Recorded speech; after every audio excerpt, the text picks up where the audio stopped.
A steel rectangle stares out over the Atlantic. It doesn't blink. It doesn't bow in the wind.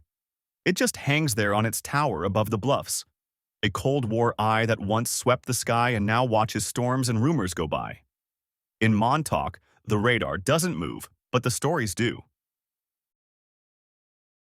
Montauk sits at the very end of Long Island, the end, as the old bumper stickers used to brag. At one tip is the lighthouse that President Washington authorized in the 1790s, still throwing its measured light. Set back from the cliffs is a retired military post, the former Montauk Air Force Station, wrapped today inside Camp Hero State Park. Between them stands the landmark that ties both worlds together, a hulking radar frame, the AN/FPS-35, a machine built to watch the sky long before satellites took over. In the hard center of the 20th century, this headland was a nerve ending. Antennas here fed data into the continent's early defense grid. The big set, the FPS-35, was a long-range search radar from Sperry. Imagine a reflector more than 100 feet across, mounted like a window of steel and mesh, tuned to sweep out 200 miles of air. It went operational around 1960, and it was powerful enough to irritate televisions in nearby houses. Crews sometimes shut it down and recalibrated when the beam rattled the neighborhood. It came back, it ran, it broke, it got fixed. Until, like so much Cold War gear, it grew obsolete. In 1981, the watch ended, and the base began the slow translation from restricted zone to public park. The outward changes were easy to spot. Fewer posted guards, more trail maps, but the inward change was stranger. The radar and its buildings kept their shapes, and those shapes kept asking questions.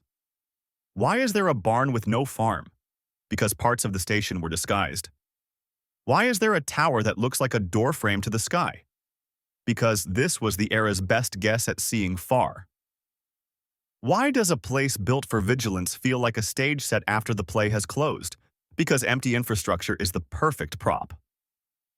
Then came the 1990s, when America developed a new hobby, telling stories about secret programs. Talk radio and late-night cable needed content. Early web forums needed puzzles. Niche bookstores needed something to shelve under speculative. Into that current stepped a series of paperbacks claiming that Montauk's base had hosted experiments in mind control and time travel, that kids were strapped into chairs to amplify thought, that tunnels ran under the bluffs and opened into places not shown on any map. The titles used the word project, and the place name did the rest. There's no credible paper trail for any of it. What survives officially is the mundane heroism of maintenance logs and duty rosters. What stands physically is the steel itself, bolted, weathered, honest about its original purpose. But rumors don't ask for receipts if the set looks right. And this set looks right. You can believe almost anything when a 12-story rectangle is staring over your shoulder. If you come in daylight and hug the fence line, you can label most of what you see. That low block was a transmitter building. That slab once held a height finder dish. The concrete ribbon across the grass is a cable run. Invisible but everywhere is the old data loop that once stitched places like this into SAGE, the early digital nervous system of continental air defense. People signed in, pulled shifts, swapped modules, cleared faults, and went home smelling like dust and dielectric oil. The work was complicated but not mysterious. If you come at dusk, you get the other version. The wind off the water rises. The sea turns the color of solder. The tower reads as a gate. Our brains are pattern engines, and gates are invitations. Even when the signs say stay out, the shape says what if. That's how a base becomes a mirror. Less about what happened here, more about what the century trained us to fear. Because the sideways truth of Montauk is that the 20th century really did crawl into our heads. Advertising learned to steer attention. Interface design learned to reward behavior.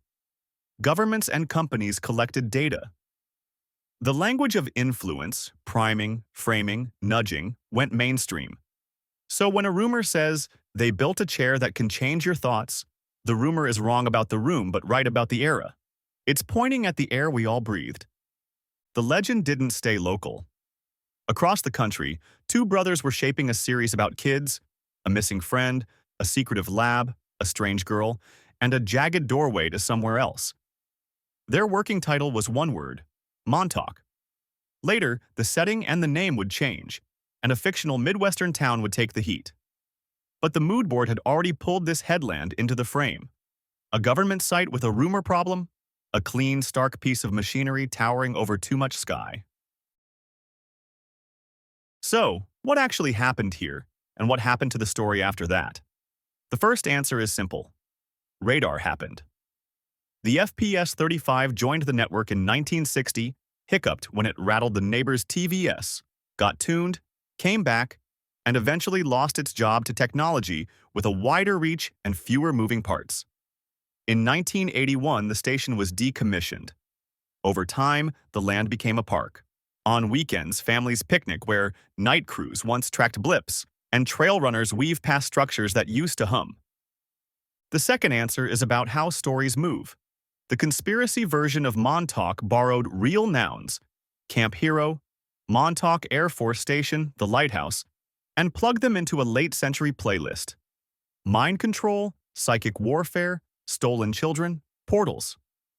It felt true to some because it rhymed with headlines and movies and unslept worries. It felt offensive to others because it turned a place of ordinary service into a factory of harm. Either way, the radar did what it was built to do. It amplified. It gave the tale a visible antenna. There's a third answer, and it lives on the ground. People make use of the place they have.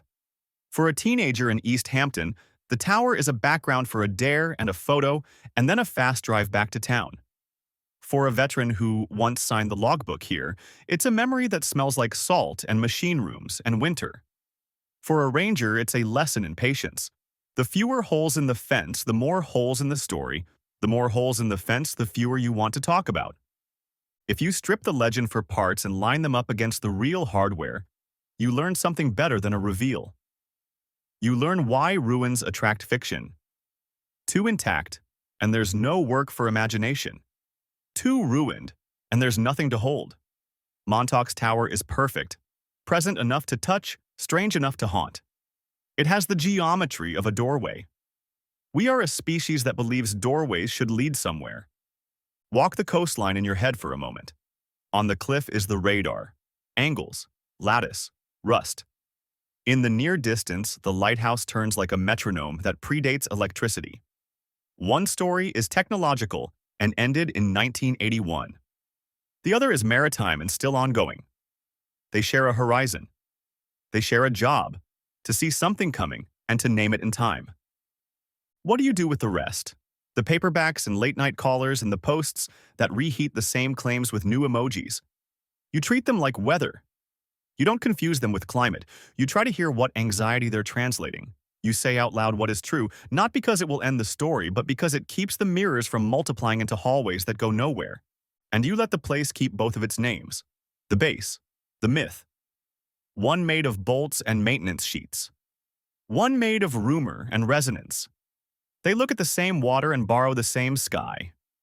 Only one of them will leave rust on your hand.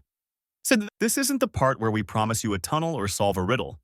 It's the part where we leave you with a working definition. Montauk is what happens when a radar becomes a mirror.